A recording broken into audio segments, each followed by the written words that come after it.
ಬಳಸಿ ನಾನು ರೇಷ್ಮೆ ತೋಟನ ಮಾಡ್ತಾ ಇದ್ದೀನಿ. ಹಾಗಾಗಿ ಸೊಪ್ಪಿನಲ್ಲಿ ಕೂಡ ಸತ್ವದಂತ ಒಂದು ಇದು ಸತ್ವ ಇರೋದ್ರಿಂದ ಹುಳಾನು ಕೂಡ ಬಹಳ ಬಲಿಷ್ಠವಾಗಿ ಮತ್ತು ಗೂಡು ಕೂಡ ಒಳ್ಳೆ ಒಂದು ಸೈಜ್ ಬಂದು ಮಾರ್ಕೆಟ್ನಲ್ಲಿ ಕೂಡ ಒಳ್ಳೆ ದರ ಸಿಗ್ತಾ ಇದೆ. ಹಾಗಾಗಿ ಸರ್ಕಾರ ಏನು ಈ ರೇಷ್ಮೆ ಮಾಡೋದ್ರಿಂದ ಎಷ್ಟು ಅನುಕೂಲ ಐತೆ ಅಂತ ಹೇಳಿ ರೈತರಿಗೆ ಅನುಕೂಲ ಮಾಡಿಕೊಡೋದ್ರ ಜೊತೆಗೆ ರೈತರು ಇದನ್ನು ಮಾಡಿದ್ರೆ ಭಾಳ ಅನುಕೂಲ ಆಗುತ್ತೆ. ರೈತರು ಇದರಲ್ಲಿ ಆರ್ಥಿಕ ಹೊರೆಯನ್ನು ತಗ್ಗಿಸ್ಕೋಬಹುದು ಅಂತ ಈ ಸಂದರ್ಭದಲ್ಲಿ ಹೇಳಕ್ಕೆ ಇಷ್ಟಪಡ್ತೀನಿ.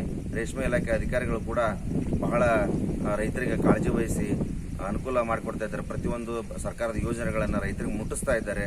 ಹಾಗಾಗಿ ನಾ ರೈತರಲ್ಲಿ ಒಂದು ವಿನಂತಿ ಮಾಡ್ಕೊಳ್ತೀನಿ, ಯಾರೇ ಈಗ ಆಲ್ರೆಡಿ ಬಹಳಷ್ಟು ವರ್ಷಗಳಿಂದ 40-50 ವರ್ಷಗಳಿಂದ ರೇಷ್ಮೆ ಕೃಷಿ ಮಾಡ್ಕೊತ ಬಂದಿರತಕ್ಕಂಥ ಎಲ್ಲ ರೈತ ಬಾಂಧವರಿಗೆ ಗೊತ್ತಿರೋದೇ ಇದು. ಎಲ್ಲರೂ ಆರ್ಥಿಕವಾಗಿ ಸದೃಢರಾಗ್ಯಾರ. ನಾನು ಬೇರೆ ರೈತರು ಕೂಡ ಈ ಸಂದರ್ಭದಲ್ಲಿ ಉತ್ತೇಜಿಸ್ತೀನಿ, ತಾವು ಕೂಡ ಒಂದು ಸರ್ಕಾರದ ನಿಯಮಾವಳಿಗೆ ಒಳಪಟ್ಟು ಮನೆ ನಿರ್ಮಾಣ ಮಾಡ್ಕೊಳ್ಳೋದಾಗ್ಲಿ ಅಥವಾ ಸಸಿ ಮಾಡ್ಕೊಳ್ಳೋದಾಗ್ಲಿ ಅಥವಾ ವೈಜ್ಞಾನಿಕವಾಗಿ ಬೆಳೆಯುವ ಹೊಸ ಪದ್ಧತಿನ ಅಳವಡಿಸ್ಕೊಳ್ಳೋದಾಗ್ಲಿ ಅದಕ್ಕೆ ರೈತರೆಲ್ಲರೂ ಮುಂದಾಗ್ರಿ. ವೈಜ್ಞಾನಿಕವಾಗಿ ಬೆಳೆಯೋದ್ರಿಂದ ರೈತರು ಬೆಳೆನ ಹಾಳು ಮಾಡ್ಕೊಳ್ಳೋದನ್ನ ಬೆಳೆ ಚೆನ್ನಾಗಿ ತೆಗೆದು ಇನ್ನೊಬ್ಬರಿಗೆ ಮಾದರಿ ಆಗುವಂಥ ಅವಕಾಶ ಐತಿ. ಹಾಗಾಗಿ ನಮ್ಮ ರೇಷ್ಮೆ ಇಲಾಖೆಯವರು ಮಾಡತಕ್ಕಂಥ ನಮ್ಮ ಶಿರಹಟ್ಟಿ ತಾಲೂಕು ಮತ್ತು ನಮ್ಮ ಗದಗ ಜಿಲ್ಲೆಯಲ್ಲಿ ರೇಷ್ಮೆ ಇಲಾಖೆ ಅಧಿಕಾರಿಗಳು ಭಾಳ ಒಳ್ಳೆ ಕೆಲಸ ಮಾಡ್ತಾ ಇದ್ದಾರೆ. ಸರ್ಕಾರ ಕೂಡ ಕೊಡ್ತಕ್ಕಂಥ ಯೋಜನೆಗಳ ರೈತರಿಗೆ ಮುಟ್ಟಿಸ್ತಾ ಇದ್ದಾರೆ. ಹಾಗಾಗಿ ಈ ರೈತರು ಈ ಬೆಳೆನ ಮುಂದೂ ಕೂಡ ಮಾಡ್ರಿ, ಬೇರೆದವರು ಕೂಡ ಇದಕ್ಕೆ ಮಾಡ್ರಿ ಅಂತ ಹೇಳಿ ಸಂದರ್ಭದಲ್ಲಿ ಹೇಳ್ತಾ ನಾನು ರೇಷ್ಮೆ ಇಲಾಖೆ ಎಲ್ಲ ಅಧಿಕಾರಿಗಳಿಗೂ ಈ ಸಂದರ್ಭದಲ್ಲಿ ಧನ್ಯವಾದ ಹೇಳಕ್ಕೆ ಇಷ್ಟಪಡ್ತೀನಿ. ಮನೆ ಬಗ್ಗೆ ಕೇಳ್ರಿ. ನೀವು ಮನೆಯನ್ನ ಯಾವಾಗ ಕಟ್ಟಿಸಿದ್ರಿ? ನಾನು ಮನೆಯನ್ನ ಒಂದು ಸುಮಾರು 8-10 ತಿಂಗಳಿಂದ ನಾನು ನಿರ್ಮಿಸ್ತಾ ಇದ್ದೀನಿ. ಇವಾಗ ಪೂರ್ತಿ ರೆಡಿಯಾಗಿದೆ ಮನೆ. ನಮ್ಮ ರೇಷ್ಮೆ ಮನೆಯ ಉದ್ದ 62 ಫೂಟ್ ಉದ್ದ ಇದೆ, 26 ಫೂಟ ಅಗಲ ಇದೆ ಮತ್ತು ಎರಡು ಸೈಡು 14 ಫೂಟ್ ಎತ್ತರ ಇದೆ. ಮಧ್ಯದಲ್ಲಿ ಸುಮಾರು 17-18 ಫೂಟ ಎತ್ತರ ಇದೆ. ಸುಮಾರಿಗೆ ನಾನು ಈಗಾಗಲೇ ಒಂದು 10-12 ಲಕ್ಷ ರೂಪಾಯಿನ ಖರ್ಚು ಮಾಡಿದ್ದೀನಿ. ಸರ್ಕಾರ ನಮಗೆ 3,37,000 ರೂಪಾಯಿ ಕೊಡುತ್ತೆ ಅಂತ ಹೇಳಿ ನೀವೆಲ್ಲ ಹೇಳ್ತಾ ಇದ್ದೀರಾ. ನಿಮ್ಮ ಒಂದು ಮಾಹಿತಿ ಮೇರೆಗೆ ನಾನು ಮನೆಯನ್ನು ನಿರ್ಮಾಣ ಮಾಡ್ಕೊಂಡಿದ್ದೀನಿ. ಇನ್ನೇನು ಅದಕ್ಕೆ ವೈಟ್ ಕಲರ್ ಹೊಡೆದು ಬೋರ್ಡ್ ರೇಷ್ಮೆ ಇಲಾಖೆ ಬೋರ್ಡನ್ನು ಹಾಕಿ ನಮಗೆಲ್ಲ ಈಗಾಗಲೇ ಆರತಿ ಮಾಡಿದ್ದೀನಿ.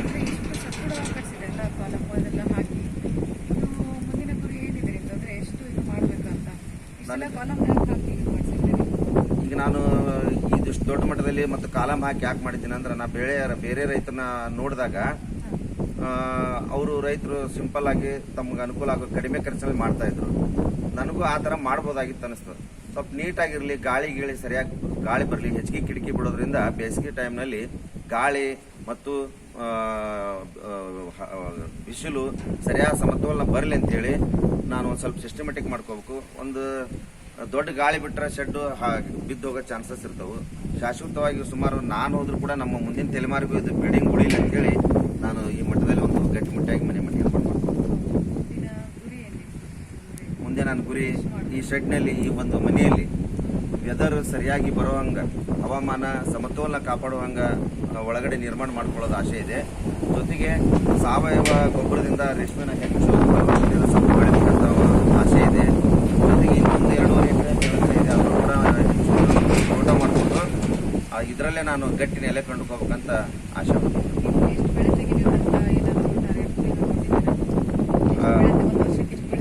ಈಗ ಸದ್ಯ ನಾನು ಒಂದೇ ಪ್ಲಾಟ್ ಇರೋದ್ರಿಂದ ವರ್ಷಕ್ಕೆ 5 ಬೆಳೆ ತೆಗಿತಾ ಇದ್ದೀನಿ. ಮುಂದೆ ನಾನು ಇನ್ನೊಂದು 2 ಎಕರೆ ಇದೆ, ಅದನ್ನು ಮಾಡ್ಕೊಂಡ್ರೆ ವರ್ಷಕ್ಕೆ ಸುಮಾರು ಒಂದು 10-12 ಬೆಳೆ ಬರುತ್ತೆ. ಈಗ ಗಂಟೆಯವರೇ, ಈಗ ಈ ಬೆಳೆ ಮಾಡ್ತಾ ಇದ್ರಲ್ಲ, ನೀವು ಎಷ್ಟು ಬೆಳೆ ಮಾಡಿದ್ದೀರಿ ಇಲ್ಲಿವರೆಗೆ? ಇವಾಗ ಸದ್ಯ 4 ಬೆಳೆ ನಾನು ಕಂಪ್ಲೀಟಾಗಿ ಮುಗಿಸಿದ್ದೀರಾ? 4 ಬೆಳೆನಲ್ಲೂ ಉತ್ತಮವಾಗಿ ಆದಾಯ ಬಂದಿದೆ. 4 ಬೆಳೆಯಲ್ಲೂ ಕೂಡ ನನಗೆ 100 ನನಗೆ ಮೊಟ್ಟೆಗೆ 100ಕ್ಕೆ 100 ಬಂದಿದೆ. ಮಾರ್ಕೆಟಲ್ಲಿ ಕೂಡ ಒಳ್ಳೆ ರೇಟ್ ಸಿಕ್ಕಿದೆ. ನನ್ನ ಸೈಜ್ ಕೂಡ ಒಳ್ಳೆ ಸೈಜ್ ಸಿಗ್ತಾ ಇದೆ ಗೂಡು. ನಾವು ರಾಮನಗರಕ್ಕೆ ಹೋಗ್ತಾ ಇದ್ದೀವಿ. ರಾಮನಗರದಲ್ಲಿ ಒಳ್ಳೆ ರೇಟ್ ಸಿಗ್ತಾ ಇದೆ, ಎಲ್ಲರೂ ಅಲ್ಲೇ ಹೋಗ್ತಾ ಇದ್ದಾರೆ. ನಮಗೂ ಅದೇ ಸರಿ ಅನಿಸ್ತಾ ಇದೆ. ಗುಣಮಟ್ಟದ ಮೊಟ್ಟೆನೇ ಬಂದಿದೆ, ಗುಣಮಟ್ಟದ ಗೂಡ ಸಿಗ್ತಾ ಇದೆ ನಮಗೆ. ಅದಕ್ಕೆ ಸೊಪ್ಪು ಕಾರಣ ಆಗುತ್ತೆ. ರೇಷ್ಮೆ ಕೃಷಿಯಿಂದ ನಿಮಗೆ ಲಾಭ ಆಗಿದೆ? ನನಗೆ ಲಾಭ ಆಗಿದೆ.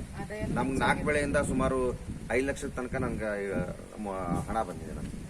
ರೇಷ್ಮೆ ಕೃಷಿಯಿಂದ ನಿಮಗೆ ರೇಷ್ಮೆ ಒಳ್ಳೆ ಕೃಷಿಯಿಂದ ಲಾಭ ಹೌದು. ಆಗಿದೆಯಲ್ಲ? ಹೌದು. ಮತ್ತೆ ನಿಮಗೆ ನಮ್ಮ ಇಲಾಖೆಯಿಂದ ಸಾಗಾಣಿಕೆ ವೆಚ್ಚ ಆಮೇಲೆ ಸಾಗಾಣಿಕೆ ವೆಚ್ಚದ್ದು ನನಗೆ ಈಗಾಗಲೇ ಇದನ್ನ ಕೇಳಿದ್ದಾರೆ, ಮಾರಾಟ ಮಾಡಿದ್ದು ರಸೀದಿ ಕೇಳಿದ್ದಾರೆ. ಬಿಲ್ಗಳನ್ನ ಕೊಟ್ಟಿದ್ದೀನಿ ಆಲ್ರೆಡಿ ನಿಮ್ಮ ಡಿಪಾರ್ಟ್ಮೆಂಟ್ಗೆ. ಅವರು ಸರ್ಕಾರ ಮತ್ತು ನಿಮ್ಗೆ ಯಾವಾಗ ದುಡ್ಡು ಬರ್ತದೆ ನೀವು ಅದನ್ನ ನಾನು ಕೊಟ್ಟೇ ಕೊಡ್ತೀನಿ. ಹಾಗಾಗಿ ನೀವೇನು ಕೇಳಿದ್ರೆ ಅದನ್ನ ಸಲ್ಲಿಸಿದ್ದೀನಿ ನಾನು. ಮತ್ತೆ ಪ್ರೋತ್ಸಾಹನಕ್ಕೂ ನೀವು ಕೊಟ್ಟಿದ್ದೀರಾ? ಪ್ರೋತ್ಸಾಹಧನಕ್ಕೂ ಕೂಡ ದಾಖಲೆ ಸಲ್ಲಿಸಿದ್ದೀನಿ. ಸರಿ ಸರಿ. ನಿಮಗೆ ಕೆಜಿಗೆ 30 ರೂಪಾಯಿ ಪ್ರೋತ್ಸಾಹಧನ ಕೊಡ್ತೀವಿ. ಮತ್ತು ಸಾಗಾಣಿಕೆ ವೆಚ್ಚ 10 ರೂಪಾಯಿ ಬರ್ತದೆ ಪ್ರತಿ ಕೆಜಿ ಅಂತ ಹೇಳ್ಬೇಕು. ಈಗ ಸರ್ಕಾರದ ಪ್ರತಿ ಒಂದು ಕೆಜಿಗೂ ಸಾಗಾಣಿಕೆ ವೆಚ್ಚ ಒಂದು ಕೆಜಿಗೆ 30 ರೂಪಾಯಿ ಸಿಗ್ತಾ ಇದೆ. ಸರ್ಕಾರದ ಒಂದು ನಿಯಮಾವಳಿ ಪ್ರಕಾರ 1 ಕೆಜಿಗೆ 30 ರೂಪಾಯಿ ಸಾಗಾಣಿಕೆ ವೆಚ್ಚ ಬರ್ತಾ ಇದೆ. ಪ್ರೋತ್ಸಾಹಧನ ಪ್ರೋತ್ಸಾಹಧನ 10 ರೂಪಾಯಿ ಸಾಗಾಣಿಕೆ ಕೆಜಿಗೆ. ಮತ್ತೆ ಚಾಕಿ ವೆಚ್ಚನೂ 1,000 ರೂಪಾಯಿ ಸಿಗುತ್ತಲ್ವಾ ನಿಮ್ಗೆ? ಇಲಾಖೆ ವೆಚ್ಚನೂ ಸಿಗುತ್ತೆ. ನಮ್ ಚಾಕಿ ವೆಚ್ಚ 1,000 ರೂಪಾಯಿ ಸಿಗ್ತಾ ಇದೆ. ಜೊತೆಗೆ ಪ್ರೋತ್ಸಾಹಧನ ಕೂಡ ಪ್ರತಿ ಕೆಜಿಗೆ 30 ರೂಪಾಯಿ ಸಿಗ್ತಾ ಇದೆ. ಅದ್ರ ಜೊತೆಗೆ ಸಾಗಾಣಿಕೆ ವೆಚ್ಚ ಅಂತೇಳಿ ಪ್ರತಿ 1 ಕೆಜಿಗೂ 10 ರೂಪಾಯಿ ಕೂಡ ಸರ್ಕಾರ ಕೊಡ್ತಾ ಇದೆ. ಅಂದ್ರೆ ನೀವೆಲ್ಲ ಸರ್ಕಾರ ನಮ್ಮ ರೇಷ್ಮೆ ಇಲಾಖೆಯಿಂದ ಎಲ್ಲ ಸವಲತ್ತುಗಳನ್ನ ತಗೊಳ್ತಿದ್ದೀರಾ? ಹೌದು. ಈಗಾಗಲೇ ನಾನು ರೇಷ್ಮೆ ಇಲಾಖೆಯಿಂದ ನಾನು ತಗೊಂಡಿರ್ತಕ್ಕಂಥ ಚಂದ್ರಿಕೆ ತಗೊಂಡಿದ್ದೀನಿ. ರೇಷ್ಮೆ ಸಸಿ ಮಾಡಿದಾಗ ಅದು ಸಸಿ ಮಾಡಿ ಹಚ್ಚಿದ್ದಕ್ಕೆ ನಾಟಿ ಮಾಡಿದ್ದಕ್ಕೆ ಅದು ಕೂಡ ಸಬ್ಸಿಡಿ ಬಂದಿದೆ. ಜೊತೆಗೆ ಸ್ಪ್ರೇ ಮನಿ ತೊಳಿಲಿಕ್ಕೆ ಸ್ಪ್ರೇ ಕೊಟ್ಟಿದ್ದಾರೆ, ಅದನ್ನು ತಗೊಂಡಿದ್ದೀನಿ. ಮತ್ತೆ ಇನ್ನೇನು ಸದ್ಯದಲ್ಲೇ ನಾನು ಡ್ರಿಪ್ ಕೂಡ ಮಾಡ್ಕೊತಾ ಇದ್ದೀನಿ. ಕೊನೆಯದಾಗಿ ಏನ್ ಹೇಳ್ತೀರಿ ರೇಷ್ಮೆ ಇಲಾಖೆ ಬಗ್ಗೆ? ರೇಷ್ಮೆ ಇಲಾಖೆ ಕರ್ನಾಟಕ ರಾಜ್ಯದಲ್ಲಿ ಮತ್ತು ನಮ್ಮ ಗದಗ ಜಿಲ್ಲೆಯಲ್ಲಿ ಮತ್ತು ಸಿರೇಟ್ಟಿ ತಾಲೂಕಲ್ಲಿ ಒಳ್ಳೆ ಕೆಲಸ ಮಾಡ್ತಾ ಇದೆ ರೇಷ್ಮೆ ಇಲಾಖೆ. ಖುದ್ದಾಗಿ ರೈತರಿಗೆ ಸಂಪರ್ಕ ಮಾಡಿ ಈ ತರ ಬಂದಿದೆ, ನೀವು ಇದನ್ನ ತಗೊಳ್ರಿ ಅಂತೇಳಿ ರೈತರಿಗೆ ಪ್ರೋತ್ಸಾಹ ಕೊಡುವಂತ ಕೆಲಸ ನಮ್ಮ ರೇಷ್ಮೆ ಇಲಾಖೆ ಅಧಿಕಾರಿಗಳು ಮಾಡ್ತಾ ಇದ್ದಾರೆ. ಅದಕ್ಕೆ ನಾನೇ ಉದಾಹರಣೆ. ನಾನೊಬ್ಬವ ಹೊರಗಡೆ ಅಡ್ಡಾಡೋ ವ್ಯಕ್ತಿ ಅಂತ ಹೇಳ್ತಾ ಇಲ್ಲ, ನಾವು ಬೇರೆ ರೈತರು ಕೂಡ ಕೇಳ್ತಾ ಇದ್ದೀನಿ. ಏನೇ ಬಂದರೂ ಕೂಡ ಅದನ್ನು ಸರ್ಕಾರದ ಒಂದು ಏನು ಯೋಜನೆ ಇದೆ ಅದನ್ನ ರೈತರಿಗೆ ಎಲ್ಲ ಮುಟ್ತಾ ಇದೆ, ರೈತರು ತಗೊಳ್ತಾ ಇದ್ದಾರೆ. ಮೊನ್ನೆ ತಾನೇ ಔಷಧಿ ಕೊಟ್ಟರು, ಆಮೇಲೆ ಡಾಕ್ಟರ್ ಸಾಯಿಲ್ ಅಂತ ಕೊಟ್ಟರು, ಆಮೇಲೆ ಮನೆ ತೊಳಿಲಿಕ್ಕೆ ಬಹಳಷ್ಟು ಔಷಧಿಗಳನ್ನು ಕೊಟ್ಟರು. ಸರ್ಕಾರದಿಂದ ಎಷ್ಟಿದೆ ಅಷ್ಟು ಸರಿಯಾಗಿ ಎಲ್ಲರಿಗೂ ಹಂಚ್ತಾ ಇದ್ದಾರೆ. ಆಯ್ತು ಗಂಟಿಯವರೇ, ನಿಮಗೆ ನಮ್ಮ ಇಲಾಖೆ ಪರವಾಗಿ ಧನ್ಯವಾದಗಳು. ಸೊ ಚೆನ್ನಾಗಿ ಬೆಳೆ ಮಾಡಿ ಮುಂದಕ್ಕೆ ತೋಟ ವಿಸ್ತರಣೆ ಮಾಡ್ಕೋಬೇಕು ಅಂತ ಇದ್ದೀರಿ, ಮಾಡ್ಕೊಳ್ಳಿ, ವಿಸ್ತರಣೆ ಮಾಡ್ಕೊಳ್ಳಿ.